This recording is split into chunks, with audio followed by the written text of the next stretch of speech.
7,000 acres we purchased. 7,000 ఎకరాలు కొన్నాం.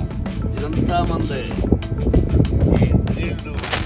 శివయ్య అనే ఒక్క డైలాగ్ తో మొన్నటి వరకు ఒక రేంజ్ లో ట్రోల్ అయిన మంచు విష్ణు ఈసారి ఎలాగైనా హిట్ కొట్టాల్సిందని చెప్పి అక్షయ్ కుమార్, ప్రభాస్, మోహన్ లాల్ తో కలిసి తన కన్నప్ప సినిమాలో త్వరలో మన ముందుకు రాబోతున్నాడు. అయితే ఈ సినిమా కోసం విష్ణు న్యూజిలాండ్ లో ఏకంగా 7,000 ఎకరాలు కొన్నాడని స్వయంగా మోహన్ బాబాయ్ ఒక వీడియోలో చెప్పగా, వేరే దేశంలో అన్ని వేల ఎకరాలు కొనడానికి విష్ణు దగ్గర అంత డబ్బు ఎక్కడదని సోషల్ మీడియాలో అందరూ మాట్లాడుకుంటున్నారు. అయితే నిజంగానే విష్ణు న్యూజిలాండ్ లో 7,000 ఎకరాలు కొన్నాడా? 2,000 కోట్ల విలువైన ఆ భూమిని కొనడానికి విష్ణు దగ్గర అంత డబ్బలా వచ్చింది? విష్ణు ఎందుకని ఒక క్రిస్టియన్ ని పెళ్లి చేసుకున్నాడు? శివభక్తుడని చెప్పుకుంటూ పడుకునేప్పుడు బైబిల్ ని తల కింద ఎందుకు పెట్టుకుంటాడు? విష్ణు మనోజ్ల ఆస్తి గొడవకి కారణం ఏంటి? ఆ గొడవల వల్ల విష్ణు తన ఫ్యామిలీని దుబాయ్కి పంపించేశారా? ఇప్పటి వరకు ఎంత ఆస్తి సంపాదించాడు అనే విషయాలు ఈ వీడియోలో తెలుసుకుందాం.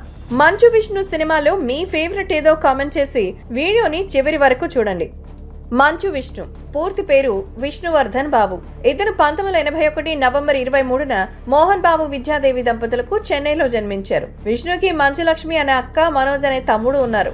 అయితే విష్ణు పుట్టిన కొంతకాలానికే ఆయన తల్లి విద్యాదేవి గారు చనిపోవడంతో మోహన్ బాబు గారు పిల్లల బాగోగులు చూసుకోవడం కోసం విద్యాదేవి గారి చెల్లెలైన నిర్మలాదేవి గారిని పెళ్లి చేసుకోగా ఆవిడికి మనోజ్ పుట్టాడు. ఇక విష్ణు చిన్నప్పటి నుంచి ఎక్కువగా ఎవరితో మాట్లాడకుండా తన పని తాను చేసుకుంటూ చాలా కామ్ గా ఉండేవాడు. విష్ణు తనకి 4 సంవత్సరాల వయసున్నప్పుడే అంటే 1985లో తండ్రి మోహన్ బాబు గారు నటించిన రగిలే గుండెలు సినిమాలో బాల నటుడిగా విష్ణు నటించాడు. ఆ తర్వాత మరే సినిమాలోనూ విష్ణు నటించలేదు. చిన్నప్పటి నుంచి చదువులో చురుగ్గా ఉండే విష్ణు చెన్నైలోని పద్మశేషాద్రి హై స్కూల్లో కంప్లీట్ చేశారు. అక్కడే విష్ణుతో పాటు రామ్ చరణ్, రానా, అల్లు అర్జున్ వంటి హీరోలు కూడా చదువుకున్నారు. విష్ణు ఇక్కడ చదువుకున్నప్పుడే తెలుగు, తమిళ, హిందీ భాషల్లో మంచి పట్టు సంపాదించారు. ఇక చెన్నైలో తన ఇంటర్మీడియట్ ని కూడా కంప్లీట్ చేసిన విష్ణు చదువులనే కాదు స్పోర్ట్స్ పై కూడా బాగా ఇంట్రెస్ట్ చూపించేవారు. అతనికి క్రికెట్ అండ్ బాస్కెట్ బాల్ ఆడడం అంటే చాలా ఇష్టం. అప్పట్లో తన ఆడే బాస్కెట్బాల్ టీమ్ కి విష్ణునే కెప్టెన్ గా ఉండేవారు. అయితే మోహన్ బాబు గారు తన విష్ణుని ఐఏఎస్ ఆఫీసర్ చేయాలని అనుకున్నారు. కానీ విష్ణుకు మాత్రం చిన్నప్పటి నుంచి ఏదో కొత్తది కనిపెట్టాలి, కొత్త విషయాలు తెలుసుకోవాలన్న కోరిక ఉండడంతో ఇంటర్ అయిపోయాక ఇంజనీరింగ్ చేయాలని అనుకున్నారు. దాంతో ఆ విషయాన్ని విష్ణు తన తండ్రికి చెప్పగా ఆయన దానికి ఒప్పుకోగా విష్ణు తిరుపతిలో ఉన్న శ్రీ విద్యానికేతన్ ఇంజనీరింగ్ కాలేజ్ లో కంప్యూటర్ సైన్స్ అండ్ ఇన్ఫర్మేషన్ టెక్నాలజీలో ఇంజనీరింగ్ కంప్లీట్ చేశారు. చదువు పూర్తయిన తర్వాత మోహన్ బాబు గారు శ్రీ విద్యానికేతన్ బాధ్యతల్ని విష్ణు కూడా అప్పచెప్పి విష్ణుని ఆ కాలేజీకి సీఈఓ చేశారు. అలా విష్ణు కొంతకాలం అక్కడే వర్క్ చేశాక చిన్నప్పటి నుంచి తండ్రి సినిమాలు చూస్తూ పెరిగిన విష్ణుకి తాను కూడా హీరో అవ్వాలి అనిపించింది. దీంతో ఈ విషయాన్ని విష్ణు మోహన్ బాబు గారికి చెప్పగా ఆయన దానికి ఒప్పుకుని 2001లో మోహన్ బాబు గారు విష్ణు కోసం మంచి కథని రెడీ చేయమని పరుచూరి బ్రదర్స్ కి చెప్పారు. దాంతో వాళ్ళు మోహన్ బాబు గారికి మరో రైటర్ ని కలిసి ఒక స్టోరీని రెడీ చేయగా వాళ్ళు మోహన్ రావు అనే మరో రైటర్ తో కలిసి ఒక స్టోరీని రెడీ చేయగా అది మోహన్ బాబు గారితో సహా అందరికి నచ్చి సినిమాని స్టార్ట్ చేశారు. ఇక ఆ సినిమాకి డైరెక్టర్ గా యాక్షన్ సినిమా తీయడంలో మంచి పేరున్న మలయాళ డైరెక్టర్ షాజీ కైలాస్ ని సెలెక్ట్ చేసి అందులో హీరోయిన్ గా సాక్షి శివానంద్ చెల్లెలైన ఓహనా శివానంద్ ని సెలెక్ట్ చేశారు. ఈ సినిమాకి మోహన్ బాబు గారి నిర్మాత. అయితే ఈ సినిమాకి ఫస్ట్ లో చాలా పేర్లు అనుకున్న చివరికి హీరో పేరునే సినిమాకి పెట్టేశారు. అలా 2003లో షూటింగ్ పూర్తి చేసుకుని అదే సంవత్సరం అక్టోబర్లో రిలీజ్ అయింది విష్ణు సినిమా. ప్రేక్షకులకు అంతగా ఆకట్టుకోలేకపోయింది. కానీ నటుడిగా విష్ణుకి మంచి మార్కులే పడ్డాయి. అలాగే సినిమాకి గాను విష్ణుకి బెస్ట్ మేల్ డెబ్యూ యాక్టర్ గా ఫిల్మ్ఫేర్ అవార్డు కూడా వచ్చింది. ఇక ఆ తర్వాత మళ్ళీ మోహన్ బాబు గారి ప్రొడ్యూసర్ గా విష్ణుతో 2004లో సూర్యం అనే సినిమా తీశారు. అయితే ఇది కూడా అంతగా ఆడలేదు. ఇక ఆ తర్వాత సంవత్సరం మోహన్ బాబు గారు చేసిన పొలిటికల్ రౌడీ సినిమాలో విష్ణు డాన్సర్ గా ఒక చిన్న క్యామియో రోల్ చేశారు. ఆ తర్వాత విష్ణు 2006లో ఆశ్రమ్, తండ్రి మోహన్ బాబు కలిసి గేమ్ అనే సినిమాలు చేసిన ఆ రెండు అంతగా ఆడలేదు. ఇక అప్పుడే విష్ణు దగ్గరికి డైరెక్టర్ శ్రీను వైట్ల వచ్చి స్టోరీ చెప్పగా అది ఎంతో నచ్చేసి విష్ణు దానికి ఓకే చెప్పేశారు. అలా విష్ణు శ్రీను వైట్ల డైరెక్షన్ లో 2007లో డి సినిమాతో ప్రేక్షకుల ముందుకు వచ్చాడు. ఇక ఈ సినిమా ఎంత పెద్ద హిట్టో మీకు స్పెషల్ గా చెప్పాల్సిన అవసరం లేదు. ఈ రోజుకి ఈ సినిమాలోని కామెడీ సీన్స్ ని మనం ఎంజాయ్ చేస్తూనే ఉన్నాం. ఈ సక్సెస్ తర్వాత విష్ణు కింగ్ నాగార్జున తో కలిసి తమిళ డైరెక్టర్ పి వాసు డైరెక్షన్ లో కృష్ణార్జున సినిమా చేశారు గానీ అది అంతగా ఆడలేదు. ఆ తర్వాత విష్ణు వైవిఎస్ చౌదరి డైరెక్షన్ లో సలీం అనే సినిమా చేశారు. ఇది కూడా అంతగా ఆడలేదు. ఇక దీని తర్వాత తానే ప్రొడ్యూసర్ గా సినిమాలు చేయాలని డిసైడ్ అయిన విష్ణు 24 ఫ్రేమ్స్ ఫ్యాక్టరీ పేరుతో ఒక బ్యానర్ పెట్టి వస్తాడు నారాజ్ అనే సినిమా చేశారు. అది కూడా ఆడలేదు. ఇక ఆ తర్వాత 2012లో విష్ణు జి నాగేశ్వర రెడ్డి డైరెక్షన్ లో దేనికైనా రెడీ అనే సినిమా చేశారు.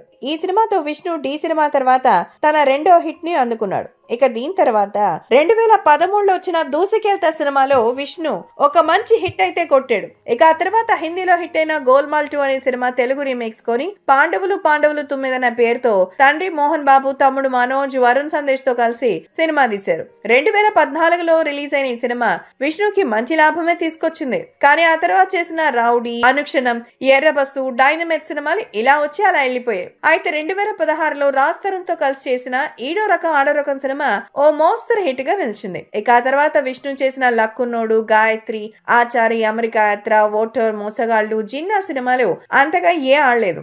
దీంతో విష్ణు తన ఆశలన్నీ నెక్స్ట్ మూవీ కన్నప్ప మీదే పెట్టుకున్నాడు. ఎందుకంటే ఈ సినిమా కోసం విష్ణు ఏకంగా 200 కోట్ల ఖర్చు చేశాడు. ప్రభాస్, అక్షయ్ కుమార్, మోహన్ లాల్ వంటి పెద్ద పెద్ద యాక్టర్స్ తో విష్ణు చేసిన ఈ సినిమా మొత్తం షూటింగ్ అంతా న్యూజిలాండ్ లో కంప్లీట్ చేసుకోగా ఎన్నోసార్లు రిలీజ్ డిలే అవుతూ చివరికి ఈ జూన్ 27వ తేదీన రిలీజ్ అవబోతోంది. ఇక ఈ సినిమా కోసం అన్ని చెప్పి న్యూజిలాండ్ లో వనాకా అనే ప్లేస్ లో 7,000 ఎకరాల ల్యాండ్ ని కొన్నాడు. దీని వాల్యూ 500 కోట్ల నుంచి 2,000 కోట్ల వరకు ఉంటుంది. ఇక విష్ణు హీరోగా కాక ప్రొడ్యూసర్ గా కూడా తన సినిమాలు, తమ్ముడు సినిమాలు చేస్తూ ఇప్పటి వరకు ఒక 12 సినిమాలకు ప్రొడ్యూసర్ గా చేశారు. మంచు విష్ణు పర్సనల్ లైఫ్ విషయానికి వస్తే విష్ణు 2009లో వైఎస్ రాజశేఖర రెడ్డి గారి కుటుంబానికి చెందిన వైఎస్ వెరోనికా రెడ్డిని ప్రేమించి పెళ్లి చేసుకున్నారు. ఇక వీరికి 2011లో అరియానా, వివియానా అని ఇద్దరు ట్విన్స్ పుట్టారు. తర్వాత విష్ణుకు 2018లో అవరావ్ అనే అబ్బాయి పుట్టగా 2019లో ఆర్య, విద్య అనే అమ్మాయిలు పుట్టారు. అయితే ప్రెజెంట్ విష్ణు తన ఫ్యామిలీతో కలిసి దుబాయ్ లో ఉంటూ షూటింగ్స్ ఉంటే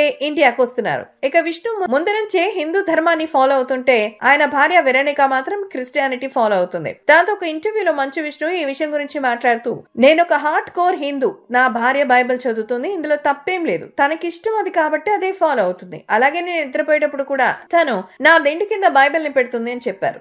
ఇవన్నీ పక్కన పెడితే మంచు విష్ణుని కొన్ని సంవత్సరాల క్రితం మూవీ ఆర్టిస్ట్ అసోసియేషన్ కి ప్రెసిడెంట్ అయ్యారు. ఇక ఆ రోజు నుంచి విష్ణు మీద సోషల్ మీడియాలో ఎన్నో రకాల పోస్టులు పెట్టి విష్ణు మాట్లాడిన మాటలను ఆన్లైన్ లో ట్రోల్ చేస్తూ అతను ఒక జోకర్ లాగా ప్రమోట్ చేశారు. దీని గురించి విష్ణు ఒక ఇంటర్వ్యూలో మాట్లాడుతూ, ఇదంతా ఇండస్ట్రీలో ఉన్న ఒక అతను కావాలనే తన ఇమేజ్ ని డామేజ్ చేయాలని చూస్తున్నారని, ఇందుకోసం హైదరాబాద్ లో ఒక ఆఫీస్ కూడా రన్ చేస్తున్నాడని చెప్పాడు.